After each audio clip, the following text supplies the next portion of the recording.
Just like his father, Jack was a blacksmith, and his grandfather and his great-grandfather. And since his mother had passed away, he was really feeling the pressure from his dad. His dad would push him hard on his work and want him to be the best and to stop cutting corners. And he'd tell Jack that one day all of this would be his. But Jack would look around and think, all of what? The tools in the forge were old. They had a small parcel of land and the house was in need of repair. But Jack's dad was very proud of what he had and he worked hard for it. But when the father did pass away, the only thing that really got to Jack was the fact that the money was starting to dry up. And he just needed money in his pocket to buy drink. He didn't even pay for food. But the problem was that people were avoiding Jack. They all had a lot of respect for his father, but Jack's work was subpar at best. In fact, there were a few rumours that some wheels had come off carriages, which cost some people their lives, and everyone pointed the finger at Jack from behind his back. But Jack didn't really care. Like I said, he took what money he had and he'd head off down to the local pub. No one would sit with him, He'd go in there and he'd drink whatever he had in his pocket, and when people had their backs turned, he was known for taking a sip from other people's pints as well. It got to the stage where he was staying in the pub till the end of the night so he could walk around and just take the dregs of people's drinks. He was the type of person who didn't do well with company. But Jack would do the same thing every night. He would, head off from the pub, walking off home, and because he didn't pay for any food in his house, he'd jump into a neighbour's field and he'd pluck whatever was growing from the ground and munch it on the way home, settle himself into his chair and fall asleep in the same clothes he'd been wearing for days, possibly weeks. He was very unkempt. Well, one dark and stormy night, Jack was down in the pub, sitting at a table by himself with his coat still on because it was so cold and his collar pulled up, just looking around himself, nursing the last few drips in a pint glass, when all of a sudden a stranger came into the pub. This was someone he'd never seen before, and while he didn't look up from his table, Jack was taking in everything he could, and he noticed something strange. That this well-dressed, handsome stranger, no one else seemed to notice him. He walked in, and he walked clearly and straight towards Jack. "Would you mind if I sit with you?" said the stranger. Jack just mumbled and didn't look up for his pint that he was holding with both hands, and the stranger pulled out the chair and sat down with him. "Would you mind if I bought you a drink, Jack?" said the stranger. Well, that got Jack's attention. Jack looked up from his pint and said, "I'll have a double." The stranger just laughed and gestured towards the barman, who straight away brought over 2 double whiskies that he put down on the table. The stranger did a fair bit of talking, asking Jack how things were going, and all he got in response was a nod or a shake of the head or a mumble or a grunt. And the stranger kept ordering more and more drinks until his purse was empty. Jack looked at the stranger. "Do you think I don't know who you are? Do you don't think I'd recognize the devil when I see him? Sure, isn't it sound? Isn't it time when the veil between the two worlds is at its thinnest? I know the life I've lived.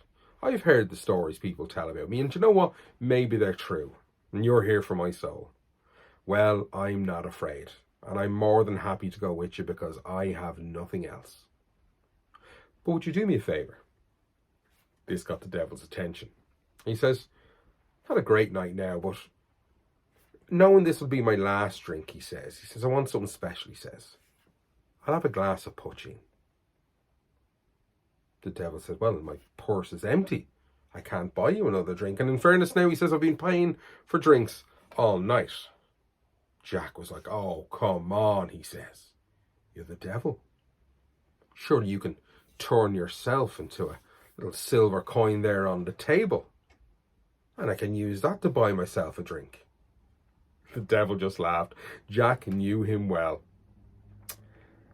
And I don't know whether Jack looked away or he blinked or his attention was caught, but When he looked at the stranger again, he was gone, but sure enough, on the table was a small silver coin.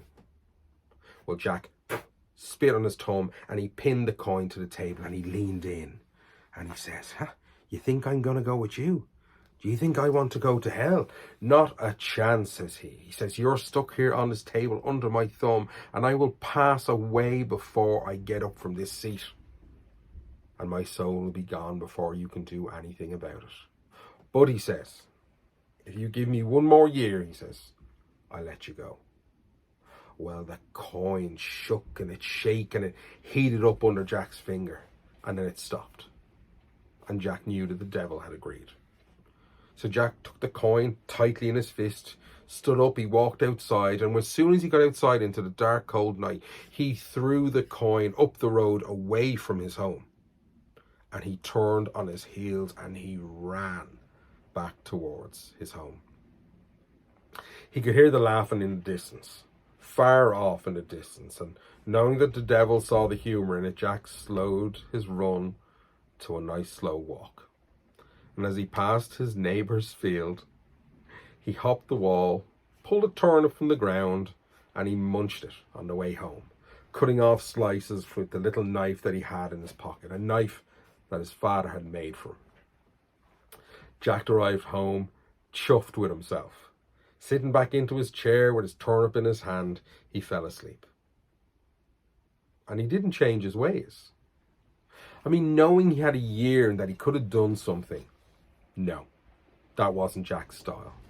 Jack kept being the worst person you could ever imagine.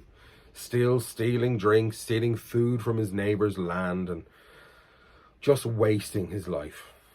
And the year passed. And again, it was the time of sound. Jack was back in the pub, nursing a pint, waiting for this handsome stranger to come back through the door again. But the pub was thinning out.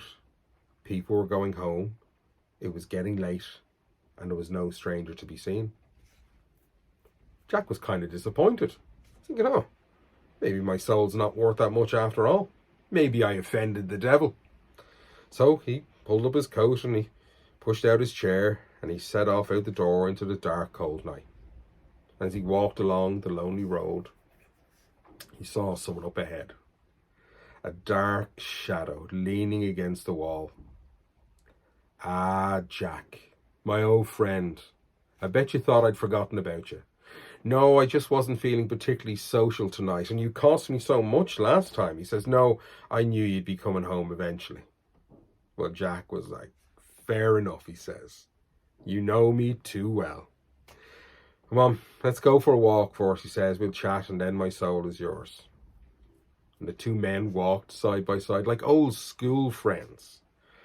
And as they were getting closer to Jack's home, he says to the devil, he says, listen, he says, every night I walk this road.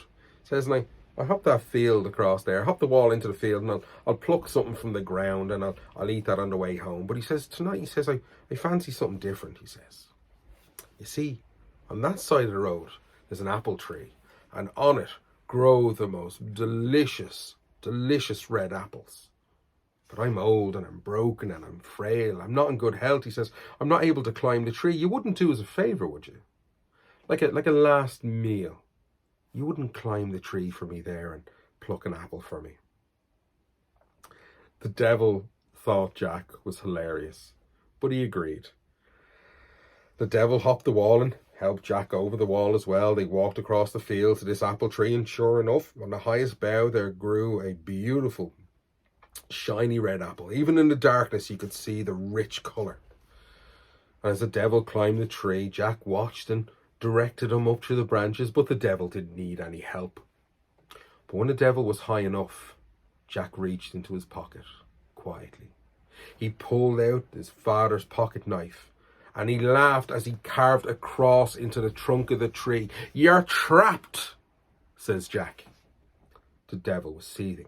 He couldn't come down from the tree. He couldn't pass over where the cross was carved into it. And he was furious. He was hissing. He was roaring. His muscles were tense. And Jack was just so relaxed, just staring up at him. The devil says, fine, he says. I'll give you another year. I'll give you 5 years. I'll give you 10 years. It's a miserable life anyway.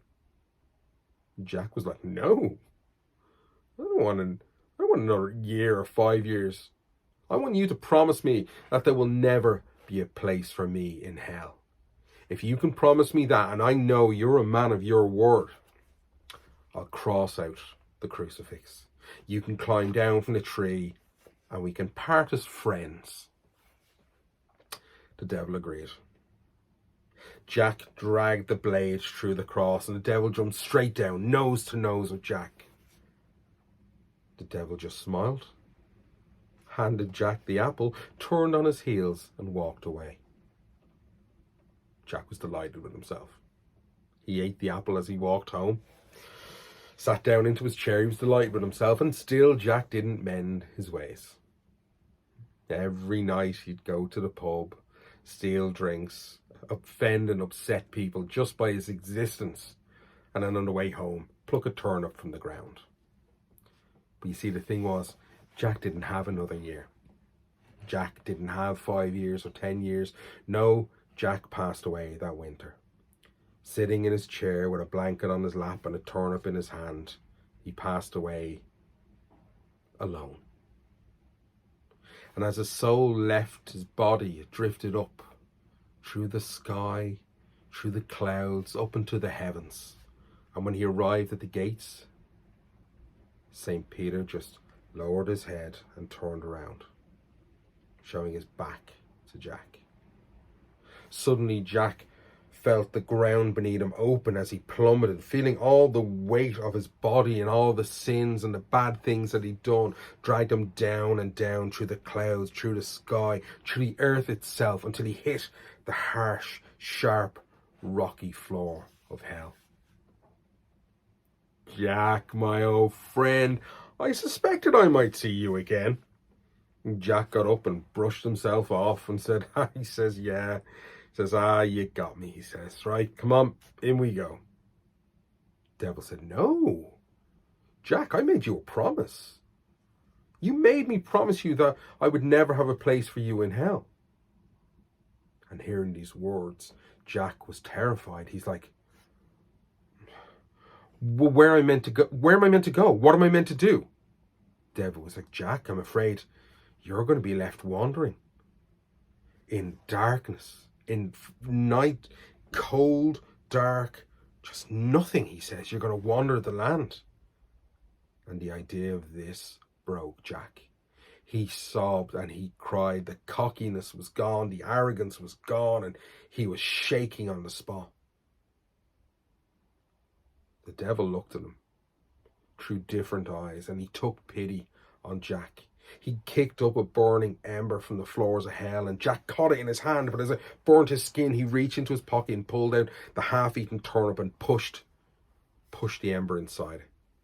His hand burnt and scarred. He held the turnip as he felt his body lift. Up from the rocky, sharp floor, up through the soil, up through the earth, into the dark, cold nothing. And Jack wandered. And he wandered and he wandered, with no end, with nothing but a simple light to keep him company. And it's said that Jack still wanders today. Good night.